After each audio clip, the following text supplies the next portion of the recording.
오늘 하나님이 우리에게 주신 말씀은 시편 107편 1절에서 32절의 말씀입니다. 시편 107편 1절에서 32절의 말씀입니다.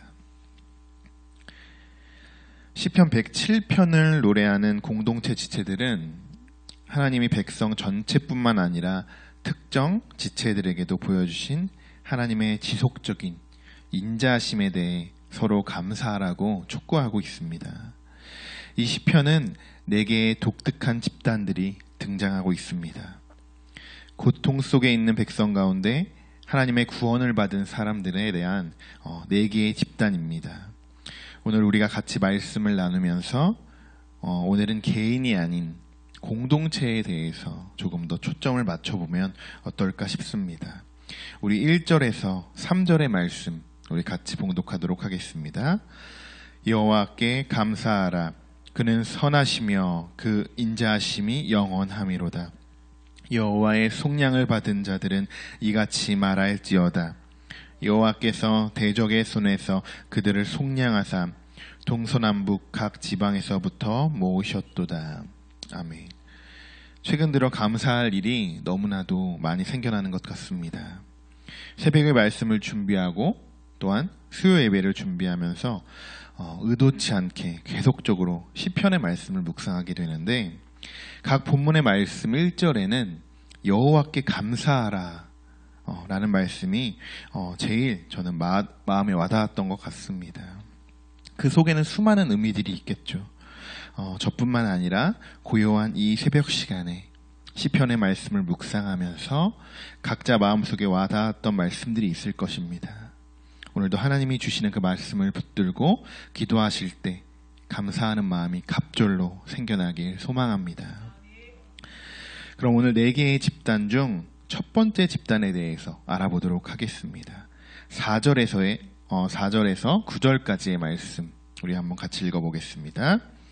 그들이 광야 사막길에서 방황하며 거주할 성읍을 찾지 못하고 줄이고 목이 말라 그들의 영혼이 그들 안에서 피곤하였도다.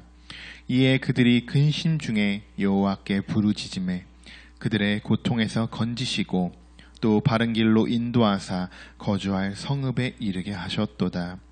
여호와의 인자하심과 인생에게 행하신 기적으로 말미암아 그를 찬송할지로다. 그가 사모하는 영혼에게 만족을 주시며 줄인 영혼에게 좋은 것으로 채워주심이로다. 아멘. 첫 번째 집단은 광야에서 방황한 자들입니다. 이들은 포로가 되어 그 땅에서 추방된 사람들입니다. 포로가 된 그들은 시내 강야와 같은 광야 사막길에서 방황했습니다. 그들은 거주할 성읍을 찾지 못하고 약속의 땅도 있었으나 하나님은 방황하는 자들을 그곳에서 쫓아내셨습니다. 이 말씀을 신명기 32장 10절에서는 여호와께서는 그를 황무지에서 짐승이 부르짖는 광야에서 만나시고 호위하시며 보호하시며 자기의 눈동자같이 지키셨도다 라고 기록되어 있습니다. 출애굽의 여정 속에 있는 백성들은 언제나 하나님의 보호하심을 받습니다. 하지만 그 속에서 방황하는 집단들도 우리가 발견할 수 있습니다. 방황, 이것은 우리의 입장에서 볼 때는 방황이라고 이야기할 수 있습니다. 그러나 하나님의 입장으로 본다면 하나님이 우리를 쫓아내셨다는 것입니다. 여러분 가출해 보신 적 있으신가요? 제가 어렸을 때 어머님한테 엄청 혼난 날이 있었습니다. 화가 많이 나셨는지 저에게 나가라고 소리를 치셔서 저는 정말 집 밖으로 뛰쳐나간 적이 있습니다. 어머님의 속마음은 어떠셨을까요? 정말 제가 집 밖에서 나가 살라고 그런 말씀을 하는 것이 아니라는 것을 우리 다 알 수 있을 것입니다. 그렇게 훈계하는 이유는 제가 스스로 잘못을 깨우치기를 원하셨던 것입니다. 집안에 있을 때는 그 집안에 있는 것이 얼마나 행복한지 잘 모릅니다. 제가 잠시나마 밖을 뛰쳐나가 보니 저는 아무것도 갈 곳이 없고 불쌍하게 전봇대 뒤에서 울며 서 있는 저의 모습을 발견할 수 있었습니다. 그리고 얼마 동안 시간이 지나 잘못했다고 빌면서 집으로 돌아왔던 기억이 있습니다. 오늘 본문에 광야에서 방황하는 무리들을 보면서 정말 하나님의 뜻을 깨닫지 못하고 그 품에서 뛰쳐나갔구나라는 것을 우리가 알 수 있어야 합니다. 성도 여러분, 하나님 안에 거하시길 바랍니다. 우리의 아버지 되시는 그 품에서 우리가 성장해야 합니다. 누구나 방황할 수는 있습니다. 그리고 방황을 해야 저는 성장할 수 있다고 생각합니다. 하지만 그 방황 끝에서 다시 하나님께 부르짖으며 그동안의 잘못한 일에 대해서 용서를 구해야 합니다. 우리의 모든 삶을 주관하여 주시고 또한 방황케 하시는 것도 하나님이 하시는 것입니다. 그렇기에 우리의 삶 속에서 하나님의 은혜를 인정하고 하나님을 사모하는 우리 공동체가 되기를 소망합니다. 두 번째 집단은 흑암에 앉은 자들입니다. 우리 10절에서 16절의 말씀 우리 같이 읽어보겠습니다. 사람이 흑암과 사망의 그늘에 앉으며 곤고와 쇠사슬에 매임은 하나님의 말씀을 거역하며 지존자의 뜻을 멸시함이라. 그러므로 그가 고통을 주어 그들의 마음을 겸손하게 하셨으니 그들이 엎드러져도 돕는 자가 없었도다. 이에 그들이 그 환난 중에 여호와께 부르짖음에 그들의 고통에서 구원하시되 흑암과 사망의 그늘에서 인도하여 내시고 그들의 얽맨 줄을 끊으셨도다. 여호와의 인자하심과 인생에게 행하신 기적으로 말미암아 그를 찬송할지로다. 그가 눈물을 깨트리시며 쇠빗장을 꺾으셨음이로다. 아멘. 두 번째 집단은 흑암과 사망의 그늘에 앉은 자들입니다. 10절 하반절에 쇠사슬의 매임이라는 뜻은 포로와 강제 노동으로 고생한 자들을 암시하고 있는 말씀입니다. 이들은 왜 이런 상황에 놓이게 된 것일까요? 그들은 하나님의 말씀을 거역했기 때문입니다. 성도 여러분, 신앙이 어느 정도 성숙되어진 사람들의 특징이 무엇인지 아십니까? 하나님의 말씀에 순종할 수 있는 사람입니다. 하나님은 계속적으로 이스라엘의 백성들을 훈련시키면서 하나님은 그들에게 순종하는 자세를 가르쳐 주신 것입니다. 사무엘상 15장 22절에 순종이 제사보다 낫고 듣는 것이 순양의 기름보다 나으니라고 말씀하셨습니다. 순종이 제사보다 나은 이유는 형식의 메인 행위보다 하나님께 엎드릴 수 있는 마음이 더 중요하다는 것입니다. 하나님은 우리에게 이러한 순종할 수 있는 자세를 훈련시키시는 것입니다. 오늘 하루도 살아가면서 하나님이 주시는 말씀에 순종해 보시기 바랍니다. 우리가 매일 7시, 9시에 기쁨의 문자가 갑니다.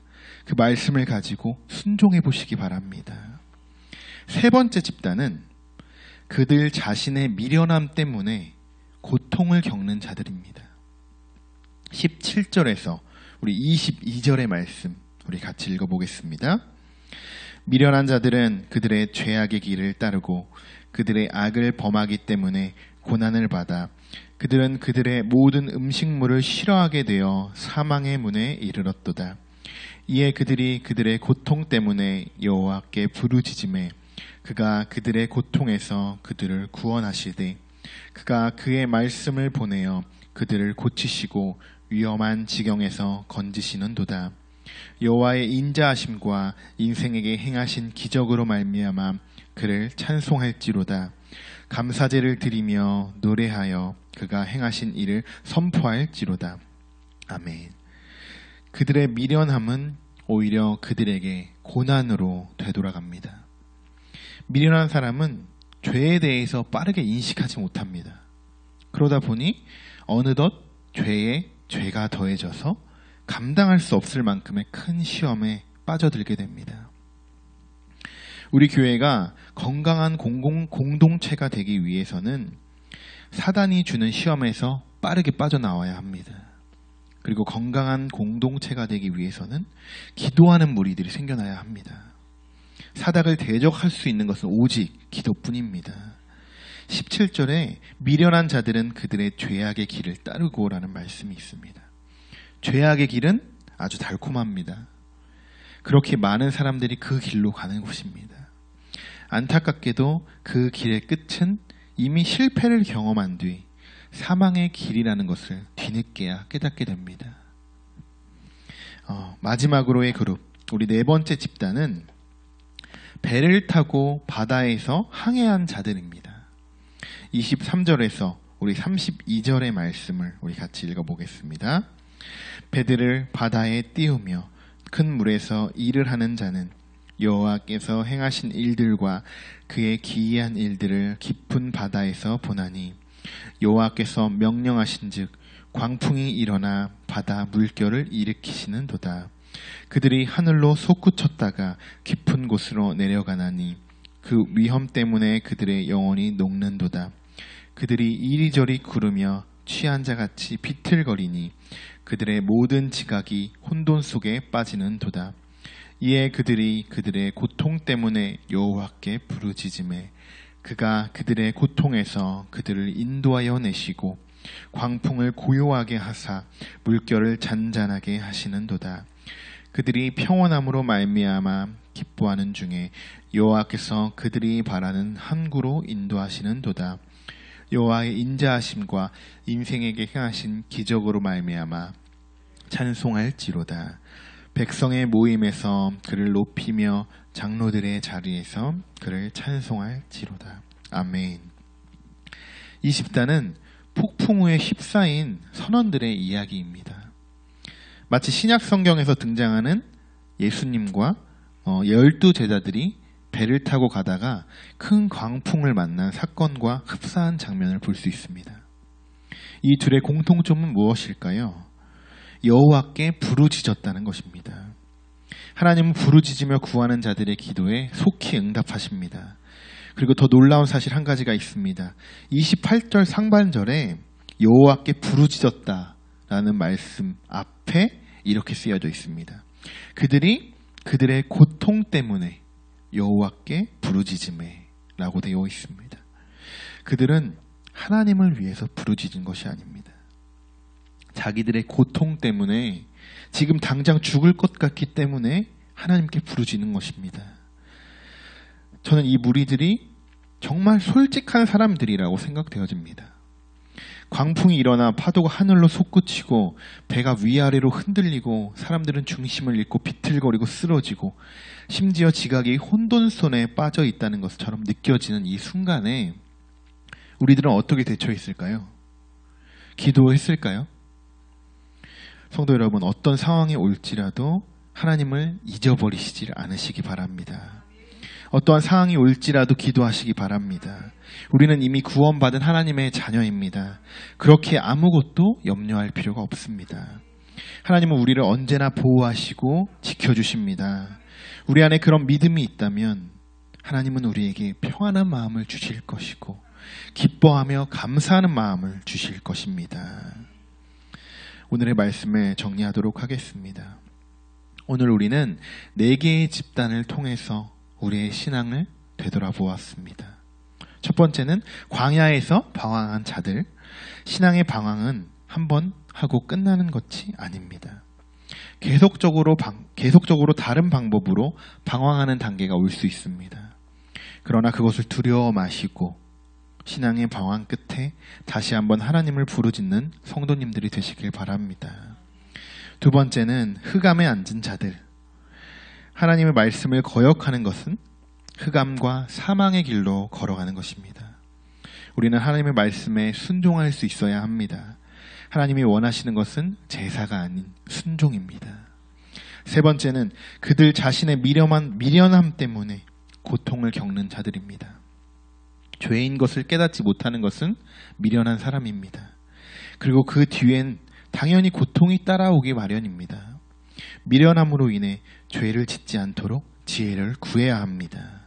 네 번째는 배를 타고 바다에서 항해한 자들입니다. 현재의 상황 속에서 솔직하게 하나님만 바라보시고 구하시기 바랍니다. 앞으로 어떤 상황이 우리에게 다가올지 모릅니다. 우리는 하나님의 자녀라는 확신을 가지고 두려움을 이겨낼 때 하나님은 우리의 마음속에 참된 기쁨을 주실 것입니다. 오늘 이 새벽에도 하나님의 그 기쁨을 누리며 기도하고 회복되어지고 나아가길 원합니다. 기도하겠습니다. 그럼에도 불구하고 우리를 사랑하시는 하나님, 오늘도 말씀을 통해서 우리가 깨닫지 못한 것을 깨닫게 하심을 감사드립니다. 나보다 나를 더 잘 아시는 하나님, 이 시간 우리가 기도하고 서원할 때 이스라엘의 백성들처럼 우리의 기도에 귀 기울여 주시고 속히 응답하여 주셔서 다시 한번 하나님의 놀라운 사랑을 경험하며 그런 역사가 일어날 수 있게 인도하여 주시옵소서. 이 시간 기도할 때 모든 것이 치유되고 모든 것이 회복되어지고 우리의 고통의 멍에가 깨어질 수 있게 인도하여 주시옵소서. 늘 기쁨의 은혜로 나아갈 수 있는 우리 모두가 되길 원하며 예수 그리스도의 이름으로 기도드립니다. 아멘.